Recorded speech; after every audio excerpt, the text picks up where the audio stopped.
Good afternoon. Today we're going to revisit the 9 business models. But before we do that, I want to frame why the discussion even matters in the first place. Because High Level is an all-in-one business communication platform. And one of the reasons that it's so powerful is because it can be used in many different ways. It can be used by the end user business directly to manage, to run the communications of their business. It can be used by an agency who is serving that business. It can be used as a SaaS for that business. It can be used as a SWAS. People can run support either for the agencies or for the end user businesses. People can do consulting around the software and around the business communications and around the marketing strategies that employ the platform. And the sales model for the platform is an affiliate sales. So it can be used as an affiliate-driven model. And it's a software, so it needs lots of development. And so people can do software development in the high-level Seek system. So there are many ways that people can succeed with high-level. And they often give advice based on their experience of how they used it. And that advice is often very, very good. But it also may be appropriate or inappropriate for you, depending on what kind of business you are actually operating. What are you building? And that's why today we're revisiting the 9 business models. Because this is not really a lesson about categories of business. It's a lesson about making a decision. The question is, what business are you building? Who are you serving? How do you serve them? The 9 business models framework exists to support that decision. So this lesson today is not an introduction to the 9 business models. If you want that, I've got those videos already in the already in the system. You can go look for them, or I can send you links to them. It is not a review of the 9 business model framework. It is not a classification exercise of trying to sort through which of these business models is your business. It's not a comparison of the income opportunities associated with each of the models. And it's not a debate about which model is best, because every one of them can be a source of success. The lesson is deeper. The lesson is more personal, and the lesson is more powerful than that. The lesson is about your agency for your life and the governance and deliberate decision, business design decision that allows you to act on your control over your own life. Because the deeper point is not that there are different ways to make money.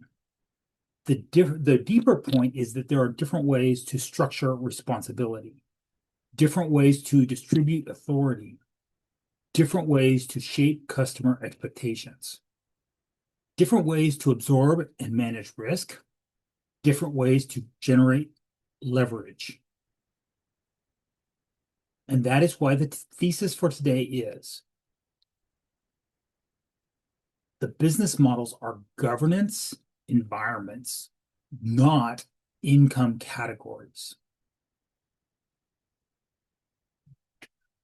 And I'm going to reconnect today's conversation with what with the curriculum thread that has been flowing through this year.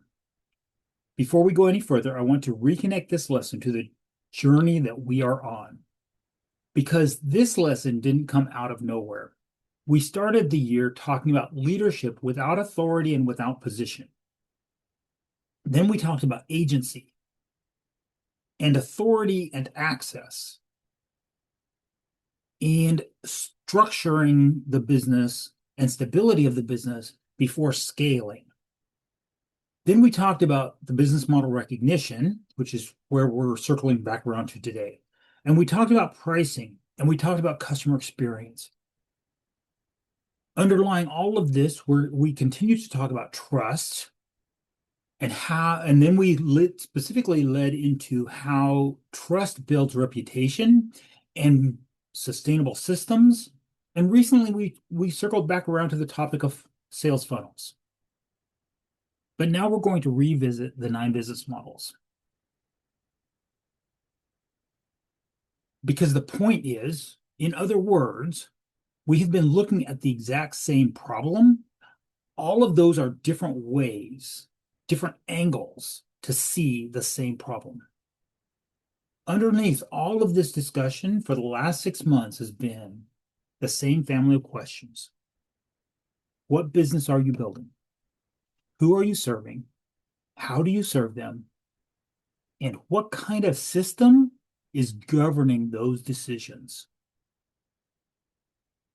Last week, we said that funnels inherit the structure of the system that is behind the funnel. So this week, the next step is obvious. If funnels are inheriting the structure of the system behind them, then different business models create different systems. That is the bridge, and that is why the anchor for today is very simple. Different systems create different rules. Different systems create different rules. Different systems create different rules. And this is why good advice is often in conflict.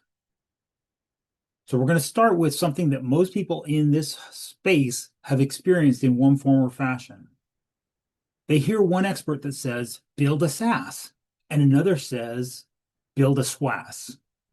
Somebody else says, provide agency services, and another says, become a business coach.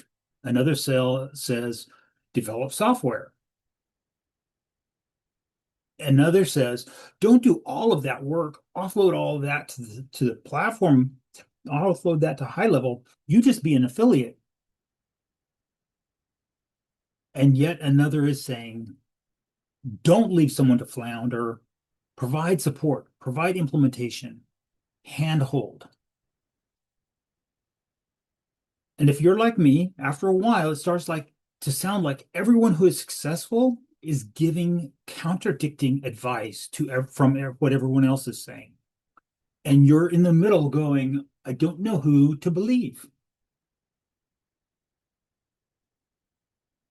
But here's what I want to clarify early. Business principles are principles. Business principles are foundational. That's not what I'm talking about. Business principles and the foundational concepts are enduring over decades and over generations and over centuries. But business advice is often context specific. It is not universally right or wrong. That's the difference. A principle is universally true or generally true across industries and across settings. Advice is often tactical, how to do a thing at a time and place with a certain set of capabilities. And that matters because often the advice is appropriate given the conditions of the assumptions that the person giving the advice is making. They are speaking from different governance assumptions. And when you notice that, and when you do not notice that, the advice sounds contradictory, when in reality, it might only be context specific.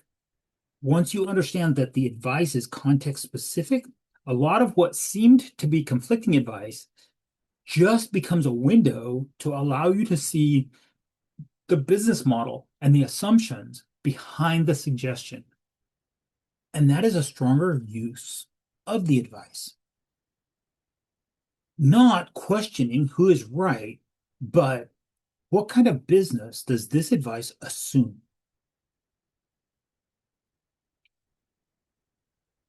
So that's what allows us to revisit the 9 business models framework.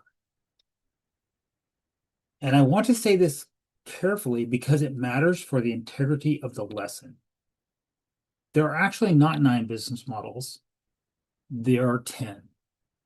Because business model 0 must be included in the discussion. This is not me being cute and playing semantics. Business model 0 has always existed alongside the framework. The framework, the high-level agency itself is actually, regardless of which of the 9 business models it follows, is a business model 0 entity within the 9 business model framework. For those of us who use high level, this is why there is a sub-account type called agency, or an agency type sub-account, which is inside the list of sub-accounts in the high-level subscription. Business model 0 is at the center of the system because all of the other business models serve or are in relation to the end user business who's actually doing business with a paying public. This is the business that is actually serving the end customer directly.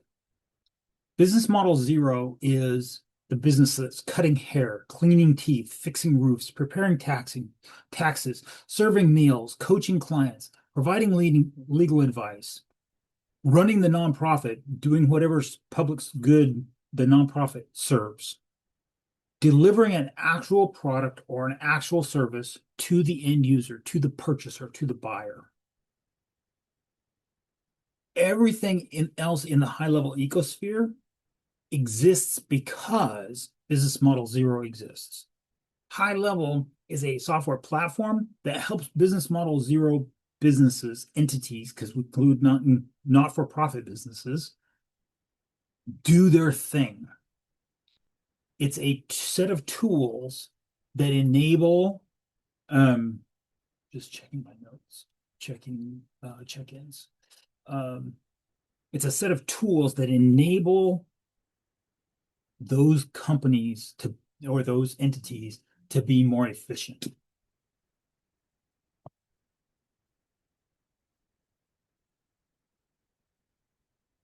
The point deserves emphasis because if there are no end user businesses, there is nothing for the rest of us to sell into, to support, to advise, to refer, to automate, to build for, or to promote.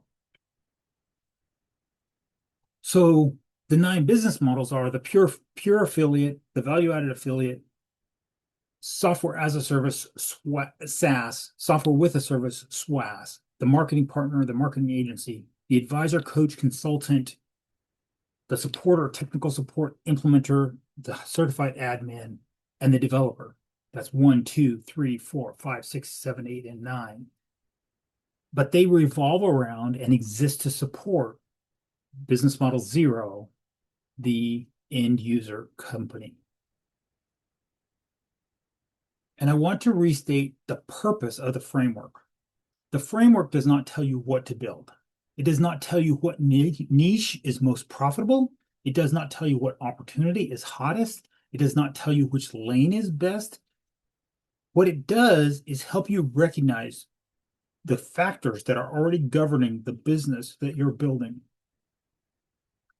And it gives you a way to evaluate new opportunities that arrive in your world more clearly so that you can avoid shiny object syndrome. So if someone looks at my 9 business model framework and asks, which one should I choose? My response is, you're not thinking deeply enough. The deeper question is not only which one of the business models sounds attractive or feels right for you or is most profitable. The deeper question is, which governance environment am I actually choosing? Which governance environment am I actually choosing? That is different and it is more serious. which leads us to the structural center of today's presentation. If the business models are governance environments, then what do they govern? They govern things like responsibility, authority, access, expectations, risk, leverage, the things that we have spent the last 6 months talking about. And that is how I want to discuss them today. We're not going to talk about software features of high level or tool stacks or fulfillment tactics or implementation checklist. Those are secondary. Those are those are the visible face. The foundational issue is governance. The business model determines things like, what am I actually responsible for? What will the client expect me to own? How much authority do I need in order to do this well? What kind of system access must I have? Where does leverage come from? Where does risk concentrate? That's a huge one. What kinds of pressure are normal inside this model that aren't present in another model? Those are governance questions.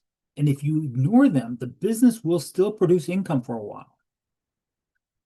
But it starts becoming harder to understand why certain problems keep repeating when you don't understand what business you're actually in.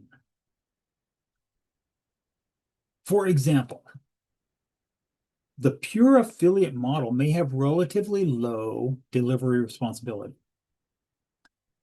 but it also has lower direct control over the offer, the outcome, and the client relationship. Churn is a very real thing.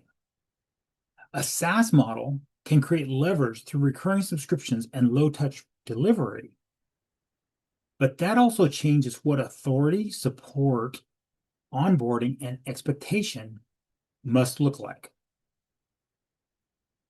An agency model can create more control over execution, reporting, and visible movement, but it also creates more direct responsibilities for outcome, communication, and the relationship burden. An advisory model might shift responsibility away from implementation and toward interpretation, clarity, assessment, decision support. But it also means that the value must be legible without the operator hiding behind fulfillment activity.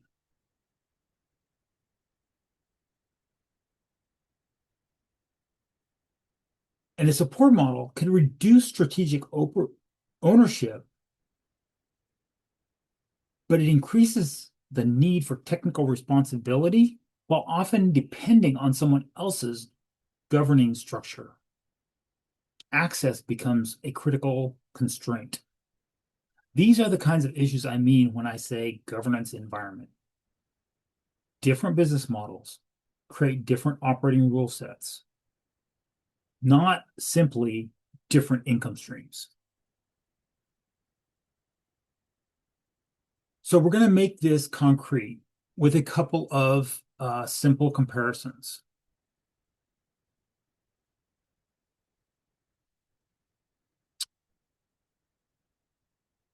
We're going to compare SaaS with SWAS. The SaaS operator is usually governing a system where the customer is expected to do more of the work for themselves.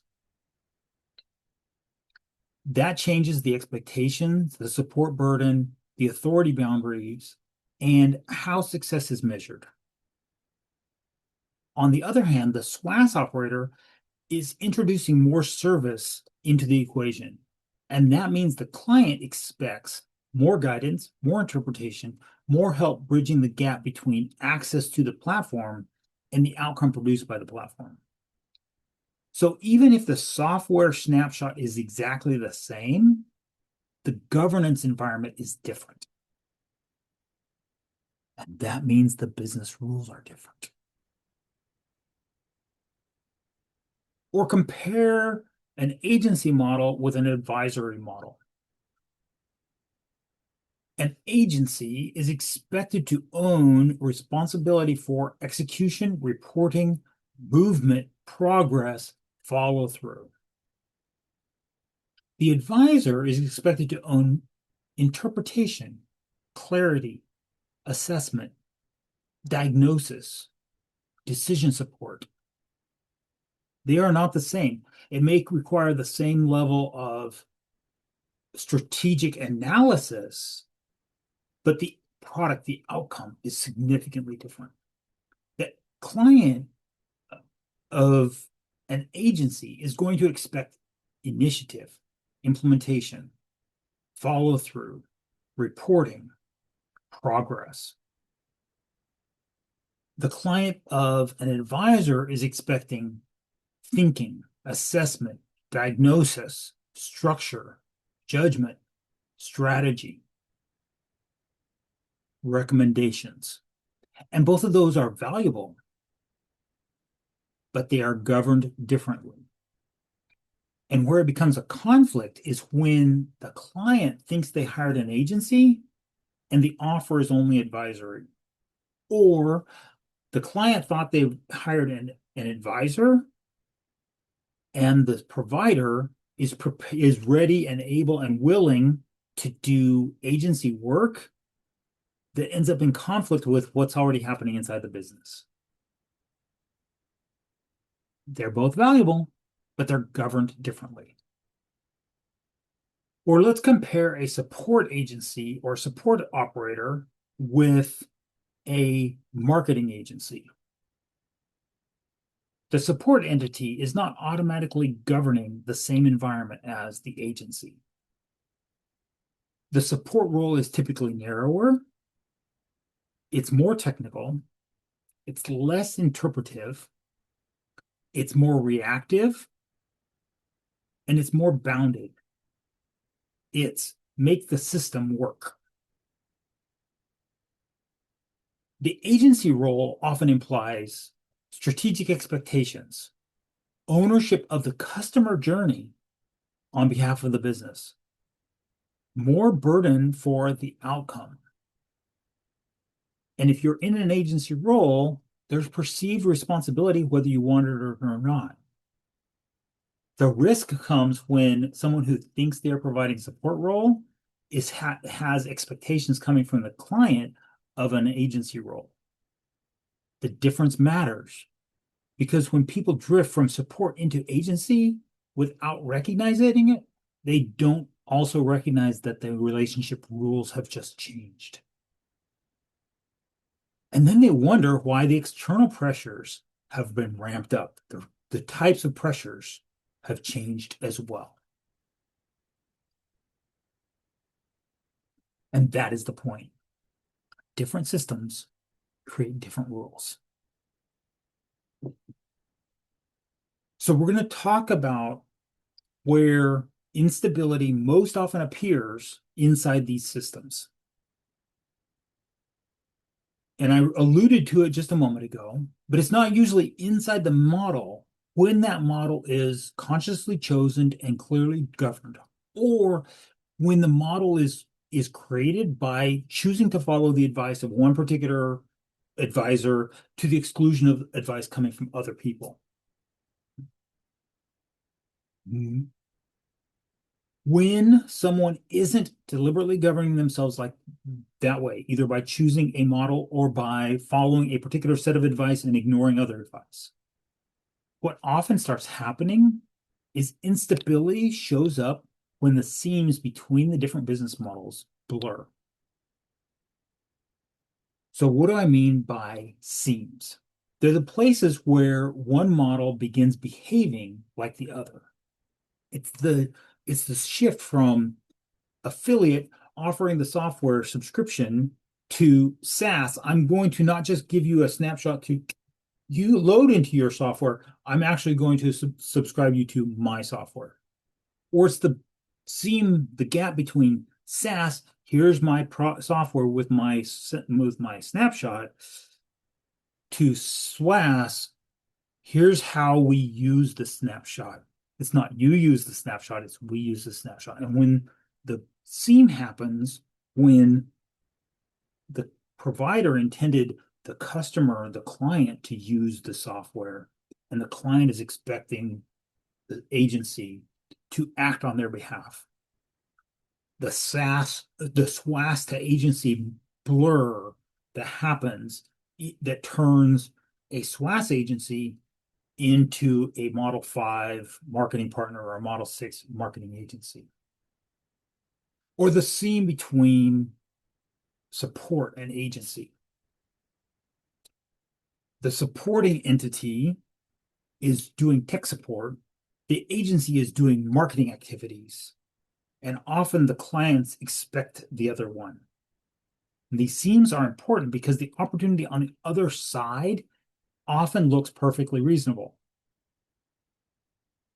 And often it is. There are businesses who are highly successful in each one of these 9 business models. That's how I detected the 9 business models in the first place, because I was seeing advice from one person conflicting with advice from another person, and both of them were acknowledged to be within the community be highly successful. They're both valid business models. All 9 are valid business models. That is why this lesson is not teaching avoidance of the business models. It's teaching recognition of the 9 business models and the decision about which one you want to follow.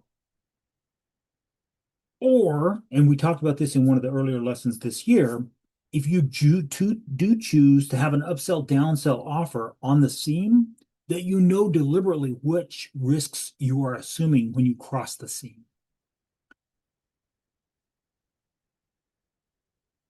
Because a value-added affiliate might start drifting towards SaaS because they want more control over how someone implements their snapshot. The problem becomes they're getting paid as an affiliate, not as a SaaS subscription. Or the SaaS operator can drift towards SWAS because the customer is needing more help implementing the snapshot than the provider originally expected. The SWAS operator begins drifting toward agency because this database reactivation service starts broadening into more responsibility. The agency starts drifting toward advisory role because execution starts giving way to judgment and architecture. The support operator drifts toward agency because clients start treating technical help like strategic ownership and marketing advice. And none of those movements are rational. In fact, many of them are reasonable opportunities. And if the pricing follows the opportunity, if the authority follows the opportunity, if the access follows the opportunity, those might be a great window for upsell or downsell in a relationship. But they are also the place where structural drift begins. I want to slow down because this is where a lot of people will get confused. Crossing the seam usually does not appear to be a drastic mistake or dramatic mistake or a strategic error. It usually appears as a reasonable next step. The client asks for a little more help. A prospect wants a little more guidance. An offer that worked in one context or niche starts expanding into another. A tech support relationship starts carrying strategic expectations. An affiliate offer starts turning into some light onboarding and then some light service, and then eventually it becomes a more direct operational role. And you're getting paid as an affiliate, but you're actually operating as business model 5 marketing partner. Every one of those moves in the moment probably sounded reasonable in isolation.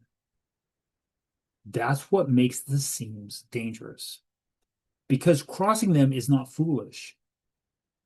Crossing them is plausible.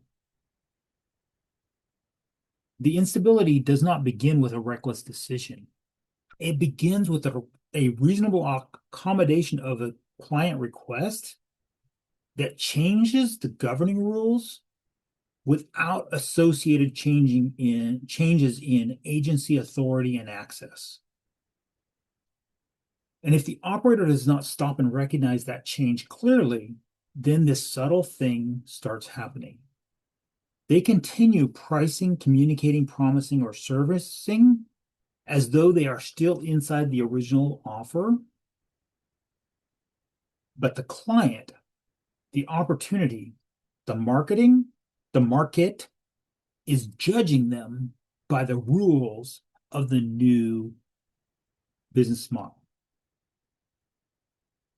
And that can become exhausting because from the operator's point of view, it can feel like the pressure to perform has changed without the underlying permissions.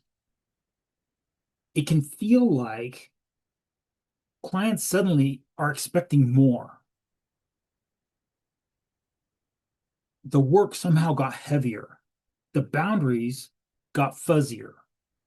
The money no longer matches the burden. The offer that used to make sense now feels unstable. And very often, that feeling is real because the seam blurred, the rules changed, and the operator did not get clear on the change soon enough. So this part of the lesson is not here to tell you never cross a seam. First of all, that would just be too simplistic. Sometimes crossing the seam is exactly the right move. The lesson is here to help you recognize when you cross the seam and which rules change because you crossed the seam. Because what would happen is if you do not consciously update the system, the old structure will begin fighting the new reality. That's where the instability grows that results in this struggle. Because the seam changed the governing rules. Crossing the seam changed the governing rules. And if the operator does not identify the difference clearly, they can continue acting as though they are still inside one governance environment while being judged against the expectations of another. That's where the instability comes from. Not because the choice was foolish, but because the seam changed the operating rules. Most of the instability that's occurring in the struggling high-level agencies is occurring because the seams between the models are being blurred. Again, it does not mean that the seams are bad. It means that the seams must be recognized and their effects taken into consideration. Now, we do need to clear up one category of confusion because people are constantly naming their offers, their tools, their channels, and their niches as though those things were the business model. They are not. I'm going to use several examples. AI agency is not a business model. Reputation management is not a business model. Social media marketing, content marketing, email marketing are not a business model. Community building is not a business model. Software coaching or business coaching is not a business model. Why? Because those things may be the offer or the delivery method or the tool or the channel or the niche. They may be the software context. They may be the service category. They are the industry.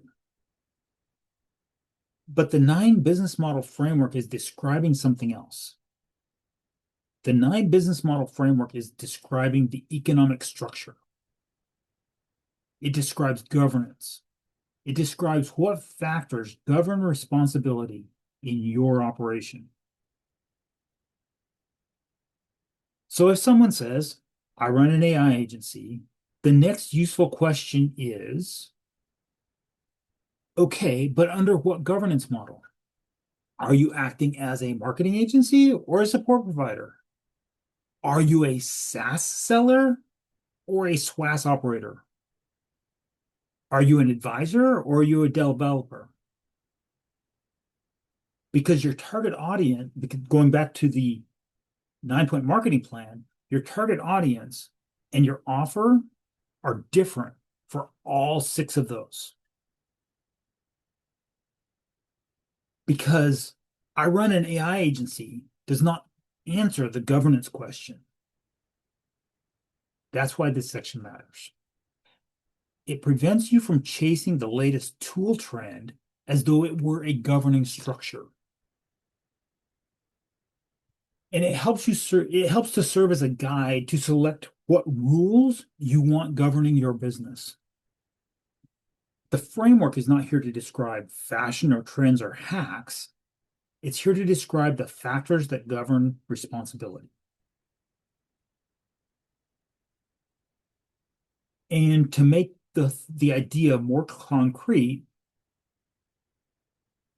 we're going to use some comparative scenarios to make the governance differences visible. Because the point here is not which business model is best. It is, even if you're the same operator offering the same product or a similar product, but you're inside a different model, you have different rules with different outcomes. If the same operator is doing SaaS versus SWAS, in a SaaS posture, the operator is offering access to a tool and expects the customer to carry more of the implementation burden. And that creates a lot of leverage. And it can reduce some of the direct services responsibility. Conversely, in the SWAS posture, the same operator is introducing more service, more guidance, more support, and often more responsibility for what happens after access is granted.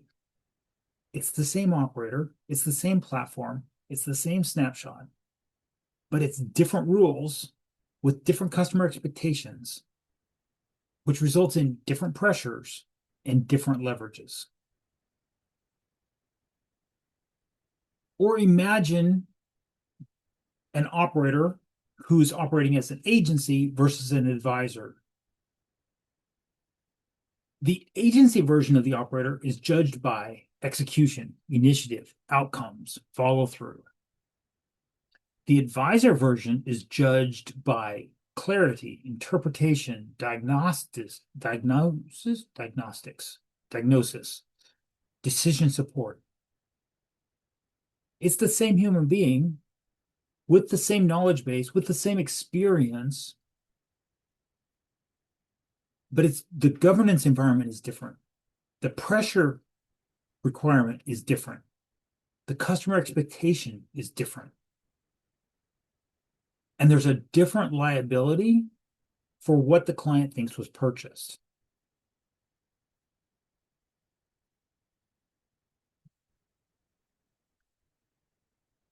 Or scenario 3, a support kind of operator, but a support operator serving agencies versus serving end user businesses.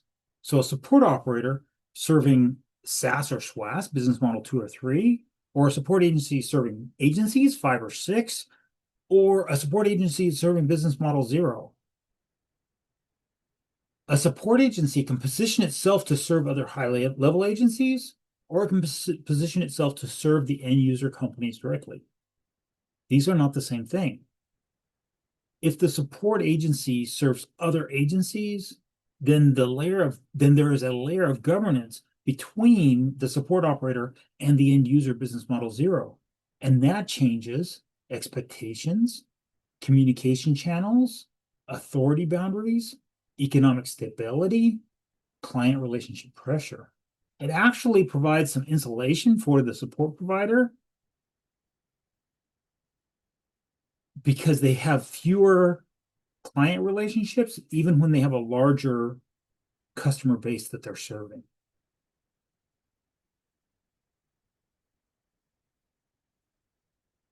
The support operator is providing services to a professional intermediary who understands the system that they're providing to the end user business model zero client. When the support operator is providing services directly to business model zero, they end up naturally sliding to an advisory and an agency role because because business model zero end user has more expectation of having questions answered by the support operator rather than the agency, because they don't have an agency in the mix. It pulls the support operator into an agency role across the seam without intention. If the support agency serves end user businesses directly, the support operator may be treated like a strategic authority, even when that was not the intended role or even the expectation from either the support operator or the customer end user.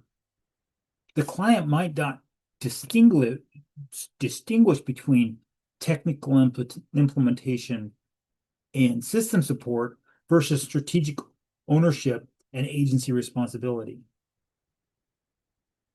In their logical mind, they know there's a difference, but in their questions they ask, the questions are blurred, which blurs the boundary line between the business models.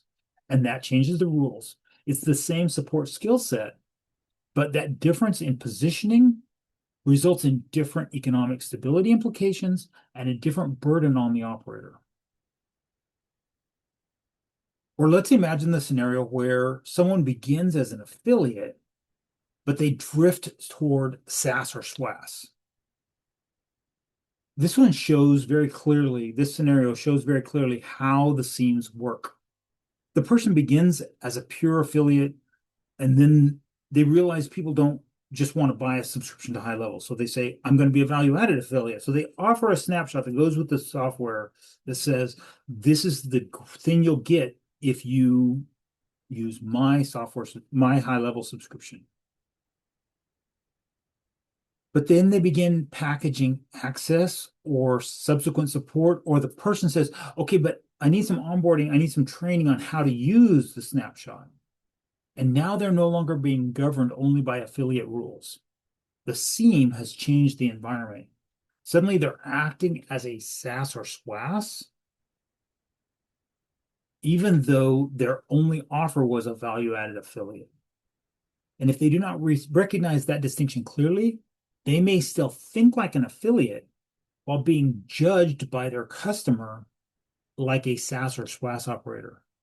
And the customer doesn't even have the framework to realize that's a thing. That's what creates the instability in the relationship. Or let's imagine that operator, I used the example earlier of, I run an AI agency. Okay, but structurally, what is happening? Maybe they're really operating as an agency. This is how my AI agents serve my clientele. Or they're a support agent and implementer. I help you figure out how to execute your AI agents within your high-level subscription. Or they function as a consultant and an advisor. I can teach you how to strategically use your AI agents. Or a developer. I write code. I write prompts. I'm a prompt engineer. I develop AI agents. Or a SaaS seller. Here is my prepackaged set of prompts that make my AI agents in my niche the most effective. All of those fall under the umbrella. I run an AI agency. They're all different business models. The phrase AI agency sounds like a model, but it is not structurally precise. So the operator feels clear because the label sounds current, trending, on point, but the governance of the business remains unclear. And when the governance is unclear, the rules are unclear, and the client, the customer, the prospects doesn't know what to expect. That is why the 9 business model framework matters. It helps separate the language of current trending offers and niches and specialties and advice from the structural reality. And it helps you decide what rules you actually want to use to govern your business. Because this is about your agency for your life. That's the real point. This is about agency and choice, not agency in the terms of marketing agency, but agency in the terms of I get to choose how I live my life. This is the emotional center of the lesson.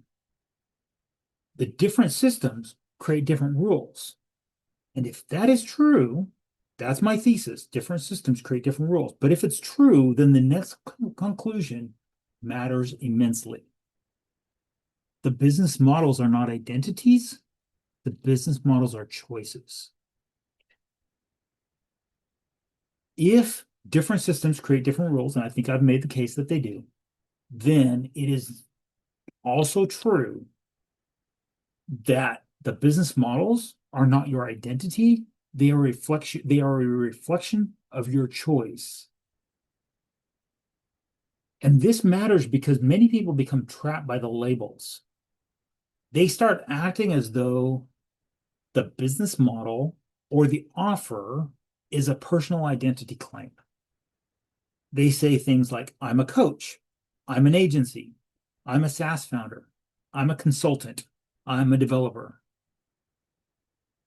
And I personally have been guilty, not of all 5 of those, but 2 or 3 of those 5.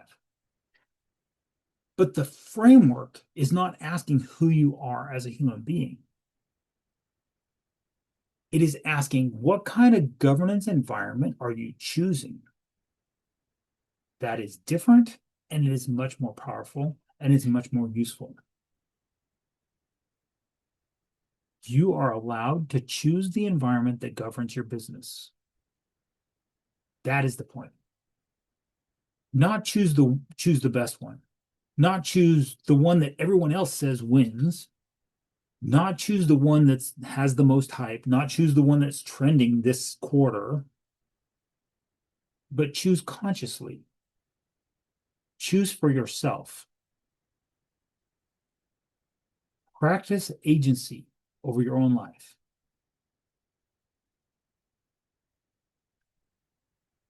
And I want to stay here for just another moment.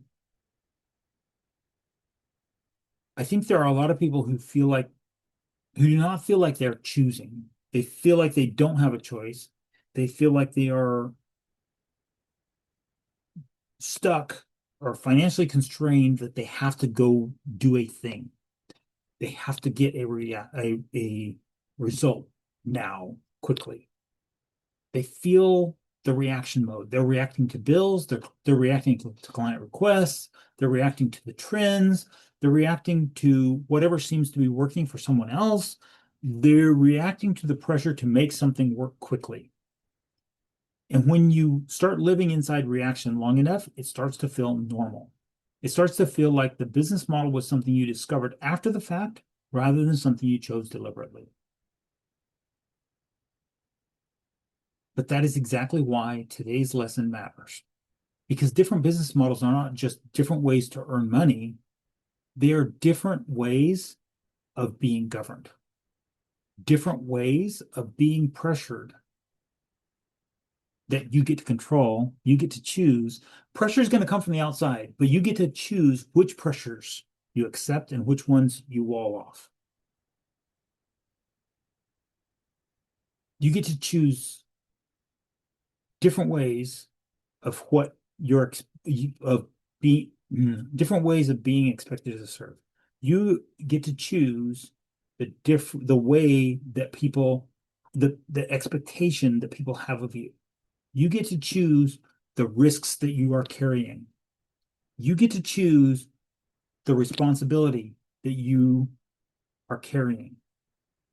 You get to choose the leverage that you are employing. Do you leverage your effort, or do you leverage systems? You get to choose different ways of achieving stability or instability. When I say you're allowed to choose, I don't mean it in a motivational poster sense. I mean it in a structural sense. I mean, you're allowed to ask, what kind of pressure do I want normalized in my business? What kind of responsibility do I actually want to own? What kind of client expectation am I willing to be governed by? What kind of authority do I want to hold? What kind of leverage do I want to pursue? What kind of system do I want shaping my decisions? This is not a small question. It is one of the most adult business questions you can ask. Because if you do not ask it, circumstances will answer it for you. A paying client will answer it for you. A piece of advice will answer it for you. A software platform will answer it for you. A trend will answer it for you. A moment of financial pressure will answer it for you. And then one day you may wake up and realize that your business is being governed by rules that you never actually agreed to, which is why I keep coming back to this. The business model are not identities, they are choices.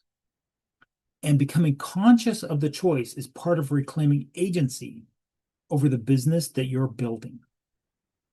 Not someone else's business, not the latest trend that is selling like hotcakes, or at least according to everyone that's posting on social media, not the business that your most demanding client is quietly trying to impose upon you. What business are you building? Your business, your choice, your environment. Because if you do not choose which model governs your business, circumstances will choose it for you. A client request will choose it for you. A cash flow squeeze will choose it for you. An opportunity seam will choose it for you. A trend or hack or prompt will choose it for you. A software platform will choose it for you. And then you will find yourself being governed by a model you did not choose. That is where instability then becomes your new normal. This lesson is not about being perfect. This lesson is about becoming conscious. Choosing a business model is choosing a governance environment. So we're going to bring this all together. The lesson is not a framework trivia.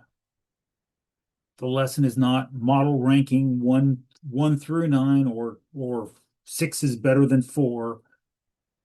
It is not comparing the opportunities between the different business models.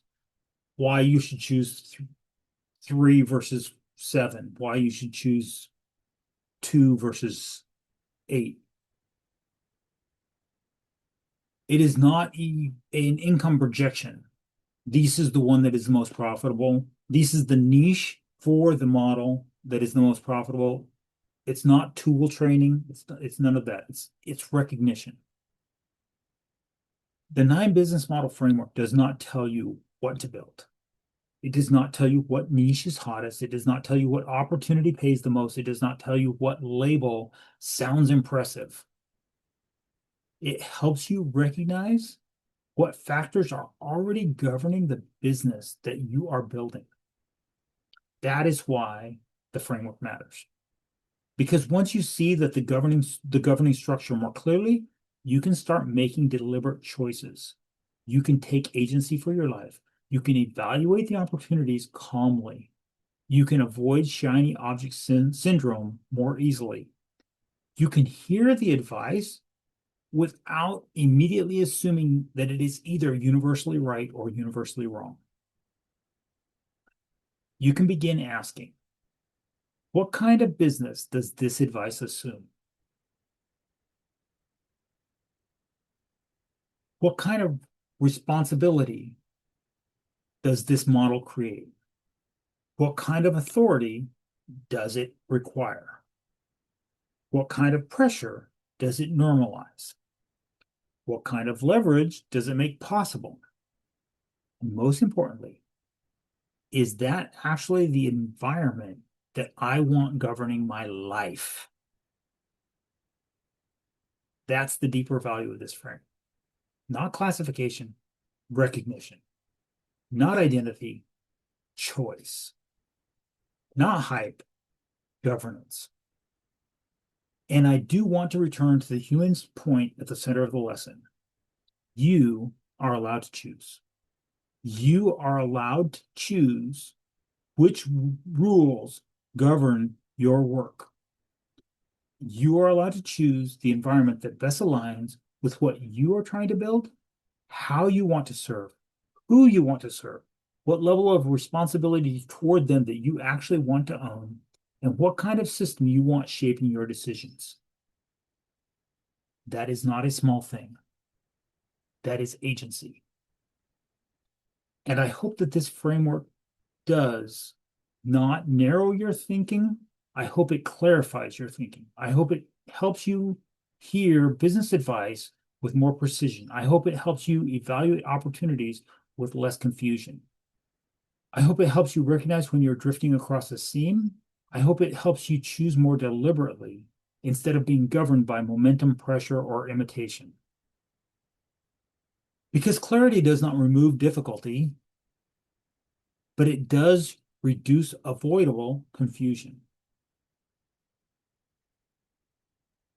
If you do not choose which model governs your business, circumstances will choose for you. Because different systems create different rules. Thank you for thinking about this with me today.